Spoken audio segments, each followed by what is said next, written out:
tentang pertanyaan tentang bulan Rajab, ibadah-ibadah di bulan Rajab ya. Banyak hadis terkait dengan Rajab, Ibu. Banyak hadis terkait dengan Rajab. Ada satu yang sahih, dua yang dhaif, selebihnya palsu. Selebihnya palsu ya. Baik. Saya mulai dengan yang dhaif dulu ya.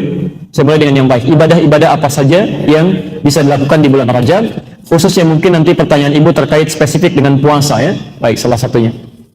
Mari kita lihat. Ibu mau catat dalilnya? Boleh? Di Musnad Ahmad. Musnad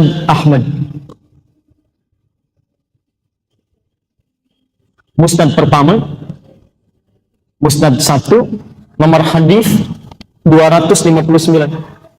Dari Ibnu Abbas ya. Musnad Ahmad. Jadi bukan Sunan Ahmad ya, tapi Musnad Ahmad. Maaf sebentar. Musnad itu kitab hadis yang disusun berdasarkan periwayatnya. Misal, Ibu ingin tahu Sayyidah Aisyah itu meriwayatkan berapa hadis? Maka cek di kitab Imam Ahmad, nanti ada tentang Aisyah, semua hadis yang Aisyah pernah riwayatkan, yang Imam Ahmad kumpulkan. Ya. Nah, di Musnad pertama, itu Musnadnya Abdullah bin Abbas, Ibnu Abbas. Ya. Nomor hadis 259. Tulisannya begini. Ya. Jadi ini bukan jilid 1 halaman 259, bukan. Ya. Musnad 1, nomor hadis 259. Pelan-pelan supaya tuntas ya. Hadis ini dengan redaksi yang mirip, yang sering dipasang di spanduk, itu didapatkan juga di Sunan Al-Baihaqi. Sunan Al-Baihaqi. Kitabnya Syu'abul Iman. Nomor hadis 3524.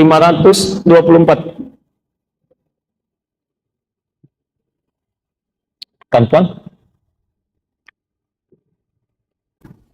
Saya bacakan hadisnya, kita bacakan. Pernah dengar hadis ini? Allahumma barik lana fi Rajab wa Sya'ban wa barik lana fi Ramadan. Itu redaksi pertama ya. Wa barik lana fi Ramadan. Itu ada di Musnad Ahmad, Musnad 1, nomor hadis 259. Ya Allah, mohon berkahi kami di bulan Rajab ini dan di bulan Sya'ban nanti, dan mohon berkahi kami pula di bulan Ramadan. Versi kedua adalah doa Allahumma, mirip dengan yang pertama, barik lana fi Rajab wa Sya'ban wa ballighna Ramadan. Pernah dengar doa ini? Ya Allah, mohon berkahi kami di bulan Rajab dan bulan Sya'ban, dan mohon sampaikan kami ke bulan Ramadan.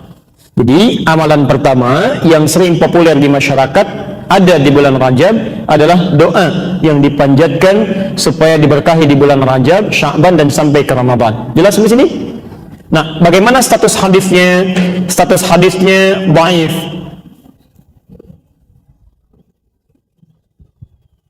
Pelan-pelan, belum selesai. Apa urutan dhaifnya? Karena tidak semua hadis dhaif itu ditolak, tidak semua. Ya. Jangan ibu bapak katakan kalau dhaif tidak bisa diamalkan, belum tentu. Ya, hadis dhaif yang tidak boleh menjadi dalil landasan hukum itu ada 3 jenis. 3 jenis ini disepakati oleh ulama hadis. Satu, hadis munkar.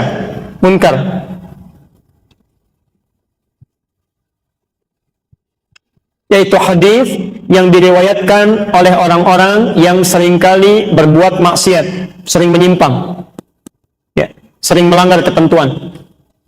Misal ada orang menyampaikan hadis tapi suka mabuk, nah itu hadisnya diingkari, gak boleh diambil, walaupun belum tentu kalimatnya salah. Ya. Apa alasannya? Supaya nanti tidak ada fitnah pada agama. Tidak ada fitnah pada agama. Jadi kalau nanti ada orang-orang misalnya mengatakan pantas orang Islam perilakunya buruk, yang meriwayatkan hadisnya orang mabuk kok. Ya. Contoh begini, Anda mau ke Masjid Darul Bahri, di jalan ada orang mabuk lewat. Pak, mau ngaji nggak usah, ustadznya nggak datang hari ini. Percaya nggak? Padahal dia belum tentu salah itu. Ya mungkin dia kesini lewat, buat pengumuman, dia dengar, dia sampaikan. Ya. Niat dia baik, cuman dia berada dalam keadaan yang tidak baik. Anda bisa tolak. Apalagi masalah hadis. Ya. Apa Apalagi masalah agama. Ya. Di agama tidak boleh diriwayatkan oleh orang-orang yang lemah. Ya. Dua, matruk namanya. Matruk. Ya. Matruk. Matruk itu hadis yang diriwayatkan oleh orang yang seringkali tertuduh sering berdusta, ya, sering bohong. Pernah dengar hadis ini? Awal Ramadan rahmah, wa awsatuhu maghfirah, wa akhiruhu itqun minan nar. Awal Ramadan itu rahmat, pertengahannya adalah maghfirah, ujungnya itqun minan nar. Pernah dengar? Nah itu hadisnya hadis matruk. Hadis matruk. Jadi nggak bisa dipakai dalil. Nanti biasanya tiap tahun suka diulang-ulang itu. Ya, itu hadis matruk. Nggak bisa dipakai dalil. Pelan-pelan. Yang ketiga, hadisnya hadis maudhu namanya, hadis palsu. Hadis maudhu, palsu. Maudhu, palsu. Nah ini banyak di bulan Rajab ini. Banyak sekali. Pelan-pelan. Kalau maudhu, palsu, memang orang ini sengaja bikin hadis palsu, memalsukan hadis, ya. Sengaja. Ya. Nanti ibu akan dengar misalnya bapak pernah dengar hadis ini, orang yang bahagia dengan kedatangan bulan Ramadan, maka diharamkan bagi neraka untuk menyentuh kulitnya. Pernah dengar? Itu hadis palsu. Gampang. Jadi hadis palsu itu ya, salah satunya kalau bertentangan dengan akal sehat, itu pasti palsu itu. Ya, nggak ada dalil yang menguatkan. Kalau kita bahagia saja, dibebaskan dari neraka, untuk apa puasa Ramadan? Bahagia aja. Alhamdulillah saya bahagia dengan kedatangan Ramadan. Nggak usah puasa. Itu sudah tidak disentuh oleh neraka. Ya. Ini dikenal dengan 3M. Nah, hadis yang tadi, doa yang dibacakan saat di Rajab itu, Allahumma barik lana fi Rajab wa Sya'ban wa balighna Ramadan, itu statusnya hadis dhaif, dhaifnya mungkar. Ini. Karena di dalam periwayatnya ada seorang bernama Ziyad An-Numairi. Ziyad An-Numairi. Ziyad An-Numairi ini dipersoalkan oleh para ulama, disebut munkarul hadis, orang yang hadis-hadisnya diingkari, ya. Pelan-pelan. Hanya cara memahaminya adalah jangan salah paham. Cara memahaminya yang salah adalah memahami ini sebagai hadis. Ini doa ini bukan dari Nabi, diragukan dari Nabi. Ya. Doanya bagus, betul, cuman salahnya dipahami sebagai hadis. Ya. Kalau bapak ibu ingin berdoa dengan bahasa kita pun tidak dilarang. Boleh nggak saya berdoa begini misal, wahai Allah, makin banyak dia rasanya dosa hamba. Ya. Mohon berkahi kehidupan hamba ya Allah di bulan Rajab ini. Berikan kesempatan untuk berubah, sampaikan hamba ke bulan Ramadan supaya bisa bertobat dengan baik. Boleh nggak? Boleh. Cuma di akhir mungkin dikatakan begini, ini hadis dari Nabi. Itu yang salah. Jadi kalau Anda ingin berdoa pun mengambil maknanya sah-sah saja. Yang salah memahami itu sebagai hadis. Jelas ya? Baik. Jadi kalau ada yang pasang spanduk menyampaikan dengan hadis Nabi, itu yang bermasalah. Ya, itu yang bermasalah. Jelas ya? Baik. Yang kedua tentang puasa. Pernah dengar pernyataan ini?